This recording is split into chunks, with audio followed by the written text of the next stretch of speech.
Boa noite, irmãos. Vamos mais uma vez colocar esse tempo diante do Senhor. Senhor, bendito é o teu nome. O teu povo já tem declarado que esse tempo é para ti, que a honra, o louvor e a glória é para ti, Senhor. Para que o Senhor alcance e abra nossos olhos, ouvidos e coração. Amém. Nós queremos, Senhor, realmente que a Tua palavra aberta seja expandida em nosso coração por meio do Teu Espírito. Amém. Queremos nessa noite, Senhor, que o nosso homem interior seja fortalecido em Ti mesmo. Por isso nós pedimos, Senhor, pela Tua misericórdia, que nós tenhamos mais uma vez um vislumbre de Ti, da Tua pessoa e da Tua obra. Amém. Em nome do Senhor Jesus. Amém. Salmo 22.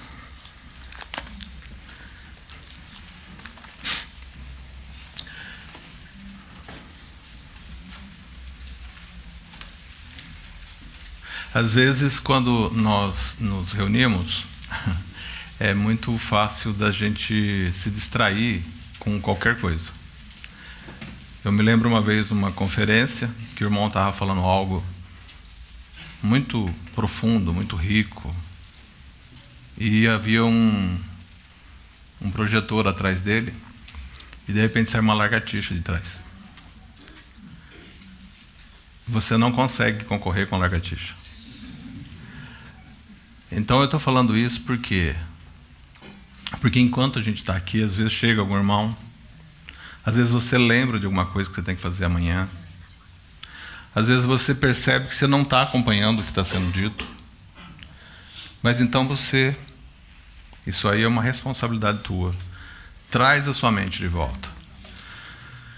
Porque o Senhor, Ele alcança o nosso espírito. Mas Ele precisa que nós tomemos cuidado com a nossa alma, com a nossa mente, com a nossa vontade. Então que todos juntos possamos nessa noite trazer mais uma vez esse ambiente espiritual para que nós nos aproximemos dessa mesa. O Salmo 22 já tem sido dito aqui de alguma forma pelos irmãos, mas nessa noite eu quero fazer menção apenas de 3 pontos. Nós vamos olhar para o Salmo 22 e vamos fazer uma divisão, 2 divisões. A primeira vai estar até o versículo 21, do 1 ao 21, e a segunda divisão do 21 ao 31. Nós não vamos ler todos os versículos e mencionar todos eles, mas só a ideia que está contida na primeira parte e na segunda parte, e vamos nos ater por um tempo no versículo 6 em uma expressão apenas, que é a palavra verme, que está dito aqui, mas eu sou o verme, no versículo 6. Então, na primeira parte, esse salmo ele vai falar de um clamor angustiante, e a segunda parte ele vai falar de um louvor de adoração. Nós vamos olhar para isso, mas antes de olhar para o próprio salmo, é importante que a gente lembre que o Salmo 22, o 23 e o 24, eles são como que uma obra de arte que é feito em 3 partes, né? Tem um tipo de quadro que eles são feitos em 3 composições, mas é uma composição só. São 3 quadros, mais uma composição. Inclusive, existem estátuas que são assim, que são 3, mas elas fazem uma composição. E é isso que acontece no Salmo 22, 23 e 24. O Salmo 22 aponta para o bom pastor dando a vida. O Salmo 23, ele aponta para o pastor cuidando das suas ovelhas. E o Salmo 24, ele mostra o pastor, sumo pastor, ele reinando. Então, se nós pudéssemos colocar aqui uma figura para cada um desses salmos, nós poderíamos dizer que o Salmo 22 é o Salmo da cruz. O Salmo 23 é o Salmo do cajado. E o Salmo 24, ele é o Salmo da coroa. Porque o 22, ele dá a vida, o 23, ele cuida, e o 24, ele se assenta no trono. É importante que a gente veja isso, porque nós vamos ver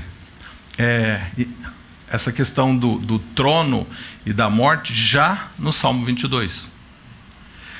Então, iniciando aqui o Salmo 22, ele começa com essa frase incrível, né? Deus meu, por que me desamparaste? E esse salmo ele começa como que de forma meio inesperada, abrupta, você já é colocado na cena em movimento. Não há algo anteriormente te explicando o que está acontecendo para você entender essa primeira frase. Mas como nós conhecemos a crucificação, nós sabemos o que acontece com o Messias lá no Calvário, nós vamos saber que a sua quarta frase lá é Deus meu, por que me desamparaste? Então, esta frase dele ali já faz com que nós olhemos para esse salmo como o salmo da cruz. E nenhuma outra descrição há no Velho Testamento, ou pelo menos nos Salmos, que fala tanto da cruz como aqui. E esse salmo ele foi escrito praticamente 1000 anos antes dessa questão da crucificação ser inventada. Então, Davi, em Atos capítulo 2, Pedro vai falar que ele, Davi, é profeta. Ele está fazendo uma profecia aqui. E ele começa, Deus meu, por que me desamparaste? Então nós olhamos para cá, pensando naquilo que aconteceu com o Senhor lá na cruz. E quando olhamos no versículo 7, nós vamos ver a partir do versículo 7 aqui, várias situações que os evangelhos vão descrever. Como, por exemplo, todos os que me veem zombam de mim, afrouxam os lábios, meneiam a cabeça. E ainda dizem, confiou no Senhor, livre-o, ele, salve-o, pois nele tem prazer. Entre várias dores que nós temos visto que o Senhor tem sofrido na crucificação, que tem sido mencionado aqui, essa dor aqui que ele sente é uma dor muito grande também na sua alma, porque falar do Pai, do Deus dele, que ele confia, que ele obedece, que ele sabe que é tão bom, um caráter assim imaculado, e eles estão zombando. O fato assim, de zombar dele é ruim, mas isso dói mais nele, porque ele está se referindo ao seu Pai, e aqui ele vai dizer ao seu Deus. Então, essa primeira parte, até o versículo 21, vai mostrar das suas dores físicas. Vamos ver mais alguma dor física que ele sofreu, né? No versículo 14 vai falar, derramei como água, a todos os meus ossos se desconjuntaram. Meu coração fez-se como cera, derreteu-se-me dentro de mim. Hoje de manhã, o irmão citou bastante Spurgeon, né? E desculpa, agora não me lembro se foi Spurgeon que falou isso. Não, o que eu vou falar agora. Que ele disse que talvez o Senhor tenha feito tanto jejum que, além do que está acontecendo na cruz, ele estava magro que podia contar os seus ossos. É uma colocação que se fez. Mas eu imagino que isso ele está se referindo apenas à crucificação, ao que acontece nesse momento dele sentir a dor em todos os seus ossos. Sabe? Porque há uma outra porção aqui que ele fala que a sua língua, ela cola no céu da boca, porque ele está com a boca tão seca. E veja, ele não toma água desde que ele foi preso lá no Getsemane. Ele passa a noite toda sem beber água. Alguns irmãos trazem água aqui para essa reunião que dura menos de 2 horas. Então, além dele ficar sem beber água, quando ele é chicoteado, quando ele perde sangue, isso desidrata ele ainda mais. Então ele vai na cruz falar, eu tenho sede. Só que, além dessas dores que ele sentiu, além do desprezo, além do vexame, ele ainda tem uma opressão espiritual. Porque quando você vai meditar e entender o que ele está falando aqui no versículo 12 e no 17, você vai ver que isso tem uma conotação espiritual. Primeiro, está se referindo realmente a pessoas ali, ele está fazendo, o salmista, ele faz uma metáfora, uma analogia daquelas pessoas que estão rodeando o Senhor com um boi, com um leão e com um cão. Veja o versículo 12. Muitos touros me cercam, fortes touros de Bazã me rodeiam. Contra mim abrem as bocas, como faz o leão que despedaça e ruge. Veja o versículo 16. Cães me cercam, uma súcia de malfeitores me rodeia. Então, aqui esses touros de Bazã, essa região aí onde criavam esses touros, eles eram tão selvagens, indomáveis, que havia uma tradição entre os judeus que eles acreditavam que aqueles touros pudessem ser possuídos, né? Essa crença. Mas por que essa figura do touro de Bazã? Porque era tão feroz, era tão terrível aquilo que estava acontecendo ao redor do Senhor Jesus, além do que ele estava sentindo no seu físico, na sua alma, no que ele estava rodeado, ou pelo que ele estava rodeado. Essa palavra aqui, leão, no original, uma possibilidade dela é sou transpassado. E essa outra expressão do versículo 16, cães me cercam, uma súcia de malfeitores. Essa expressão são para homens muito maus, que talvez ímpio não seja suficiente para classificá-lo. Não é isso que está lá em Apocalipse? Não herdarão o reino dos céus? Os cães. É como assim, cachorro não vai entrar no céu? É óbvio que não é isso. Está falando dessa maldade desse coração. Então, dentro de tudo isso que é dito nessa primeira parte, vai falar que ele é transpassado, né? Sua mão é transpassada. E uma coisa que eu gosto muito dessa porção aqui é que alguém poderia dizer, não, mas essa crucificação pode se referir a qualquer pessoa, certo? Nós cremos que não. Mas principalmente porque no versículo 18, ele vai dizer assim, repartem entre si as minhas vestes e sobre a minha túnica deitam sorte. Deus Pai sabe, conhece todas as coisas. Na sua onisciência, Ele conhece todos os dias, todas as vidas, todos os sistemas. E quando Ele envia o seu Filho, Ele sabe como que o seu Filho vai morrer em detalhes. Porque não era comum, isso era comum dividir as peças de roupa do executado. Os executores dividiam as roupas deles. Mas a túnica não era uma coisa comum que acontecia. Mas a palavra é tão precisa que ela diz, deitaram sorte. Então no versículo 6, que é o que quero me ater um pouco, diz assim, aqui o quadro então é de desprezo, e veja, todo esse desprezo vai começar do 7 para frente, então ele começa no 6 já dizendo, mas eu sou verme e não homem, opróbrio dos homens e desprezado do povo. Quando nós olhamos para isso aqui e pensa, puxa, mas então se esse salmo está falando da cruz e está falando do Senhor Jesus, o Senhor Jesus, Ele é o verme? O Deus do universo, o Todo-Poderoso, aquele que é onisciente, onipotente, aquele que tem o trono da glória, Ele é o verme? É isso que quer dizer, irmãos. Que o Senhor, Ele despe. Obrigado. Despe da sua glória e Ele encarna, Ele se faz homem. Aqui já é uma humilhação. Porque veja, Ele não tem limitação. E agora como homem Ele é limitado. Se Ele está num lugar, Ele não está no outro, até a sua ressurreição. E não só como homem. Quando ele nasce aonde? Num curral.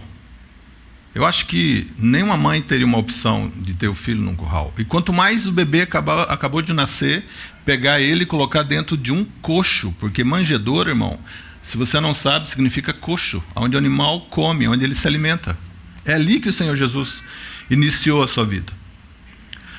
Mas então a palavra vai falar que ele se esvaziou e tomou a forma de servo. Então, é mais baixo do que ser o homem, né? Ele é servo do homem. Só que aqui ele está mais baixo que servo. Ele é verme. Mas então por que o Espírito Santo colocou essa palavra aqui? Por que essa inspiração? Então é isso que nós vamos olhar. No original, a palavra aqui é tolaat. Não sei se você já ouviu falar desse bichinho, mas ele é o escarlate. É dele que se tira a cor, ou tirava, né? A cor escarlate. Quando fazia uma vestimenta vermelha lá no templo, no tabernáculo, né? No templo também, roupa vermelha que se tinha, era por meio desse animalzinho que era espremido e tirava essa cor, essa tintura. Então, olha só.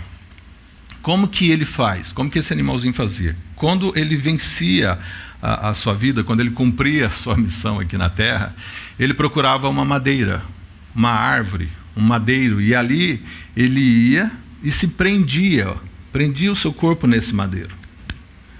E sabe o que ele fazia ali? No caso é a fêmea. Ela tinha os seus filhos. Mas para ter os filhos, ela tinha que dar a sua vida. E quando ela tinha os seus filhos, ela derramava sobre eles um líquido vermelho. Derramava como se fosse o seu sangue sobre eles. Agora, sabe o que é impressionante? Esses filhos que ela acabou de ter se alimentam dela, do corpo dela, por 3 dias. E eles nunca mais vão deixar de ser vermelhos. Esse líquido vai ficar sobre eles para sempre. Não é uma metáfora incrível? É isso que está aqui. Ó. Se você pegar o dicionário Strong, você vai ver lá Tolaat, e ele mesmo já começa a falar sobre isso. Então, essa figura está falando do Senhor Jesus. Não foi assim? Ele tinha uma intrépida resolução de ir para Jerusalém. Ninguém pôde detê-lo. Pedro falou: Senhor, isso jamais acontecerá contigo. Arreda-te, pois não cogita das coisas de Deus. Então ele vai até a cruz. Ele tem o seu corpo danificado na cruz. Outra coisa, esse Tolaat, quando ele liberava o seu líquido vermelho sobre os filhos, ele manchava os filhos e o madeiro. E não é isso que o Senhor faz? Ele mancha o madeiro com o seu sangue, mas ele nos cobre com o teu sangue, e nós somos cobertos para sempre com esse sangue. Então, quando ele entrega a sua vida, ele não alcança muitos filhos para Deus? E nós que somos cobertos, seremos cobertos com esse sangue para sempre. Mas poderia ter sido outra palavra aqui. Mas o Espírito Santo escolheu esta especificamente. Mantenha aí e abra em Jó capítulo 25, por favor. Jó capítulo 25. E nós vamos ver uma comparação que Bildade faz. Vamos ler o capítulo inteiro, que ele só tem 6 versículos. O que nos interessa é o versículo 6. Jó 25 diz assim: Então respondeu Bildade, o suíta: A Deus pertence o domínio e o poder. Ele faz reinar a paz nas alturas celestes. Acaso tem número os seus exércitos? E sobre quem não se levanta a sua luz? Como, pois, seria justo o homem perante Deus? E como seria puro aquele que nasce de mulher? Eis que até a lua não tem brilho, e as estrelas não são puras aos olhos dele. Agora veja o 6. Quanto menos o homem que é gusano, e o filho do homem que é verme. Então ele nos usou 2 palavras aqui. Essa palavra gusano, aí talvez algumas traduções possam já estar verme também. É verme e verme. É isso que está dito aí. Só que gusano é outra palavra. Eu poderia citar outros lugares que aparece ela, mas o que interessa ela significa rimar. E esse tipo de verme é um verme que ele se alimenta de podridão. Então é um verme que alguns irmãos até colocam como se ele fosse como uma minhoca. Ele se alimenta de terra, é um animal terroso. Então ele se alimenta de terra. E ele também pode ser um verme que se alimenta de coisas mortas, de cadáver, de bichos mortos. Não é essa a natureza do homem? Ele não se alimenta do que é do mundo? Ele não tem prazer no que o mundo oferece? E não é esse o motivo de ter tanta guerra? Porque esse verme tem necessidade de ver morte e tomar esse sangue? Não é esse a melhor figura para o homem? Gusano. Aí ele diz, e o filho do homem? Tolat. É a mesma palavra aqui que aparece lá no Salmo 22. Então ele fala assim, ó, homem, você é homem, você é um gusano, você se alimenta do mundo, você é um bicho rasteiro, você come o pó da terra, você tem prazer na morte e no sangue, mas o filho do homem, ele é carmesim, ele é um verme que morre para mudar a sua identidade. Porque quando o Tolat morre ali na cruz, ou no madeiro, no caso, né? Quando o Senhor Jesus morre na cruz e ele derrama o seu sangue, o que ele faz? Ele não muda a nossa identidade? Nós que éramos gusano, passamos a ser filhos de Deus.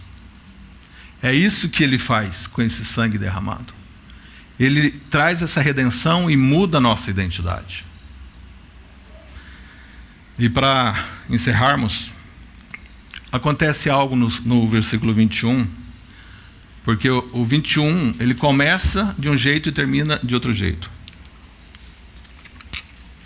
Então essa questão do clamor angustiante, ele vem até o 21, e no 21 mesmo acontece uma outra coisa abrupta, que é essa expressão, sim, tu me respondes. No começo ele não estava dizendo, Deus meu, por que me desamparaste? Abruptamente. Agora, abruptamente, no meio do versículo, sim, tu me responde. O que aconteceu entre o começo e o fim do versículo 21?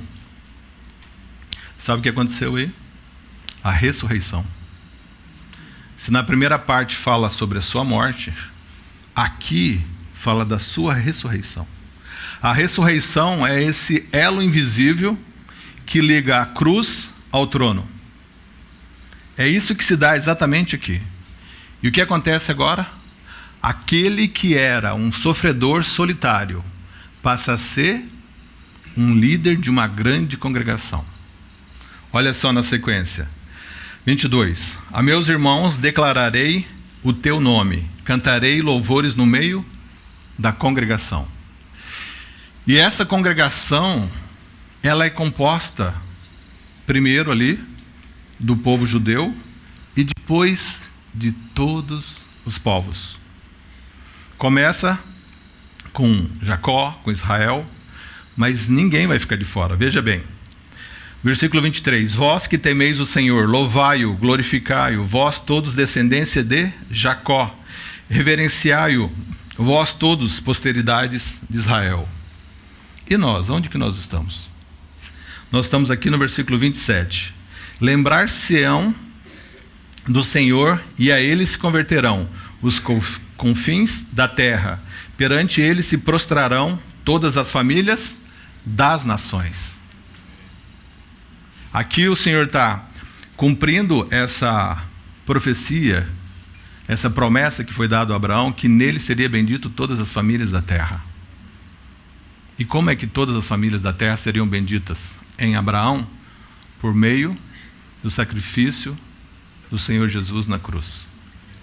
E é isso que está lá em Apocalipse também, que ele comprou de toda tribo, língua, nação, povo. Ele comprou, e está aqui, ó, nesse versículo.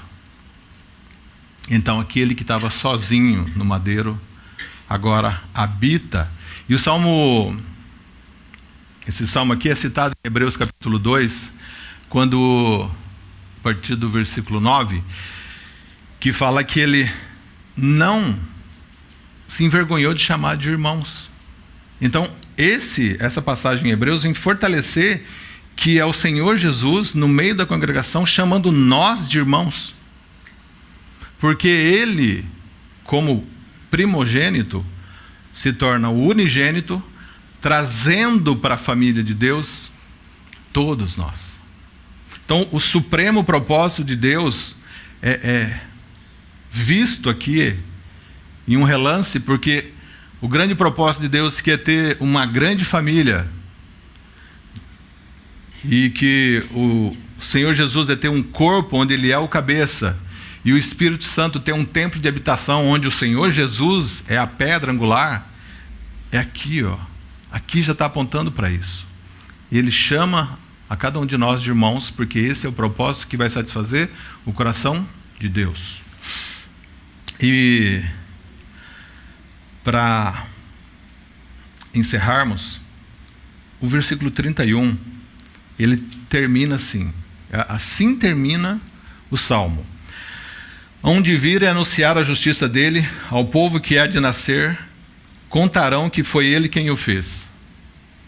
Então o que ele está dizendo aqui que a posteridade, né, no versículo anterior, o 30, fala assim, a posteridade o servirá.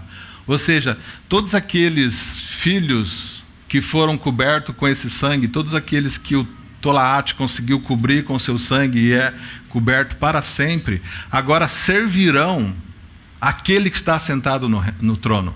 Então, o sacrifício do Tolaate, o sacrifício desse verme na cruz, resulta em um grande ganho, que é ele sentado no trono. E esses que foram comprados o servirão para sempre.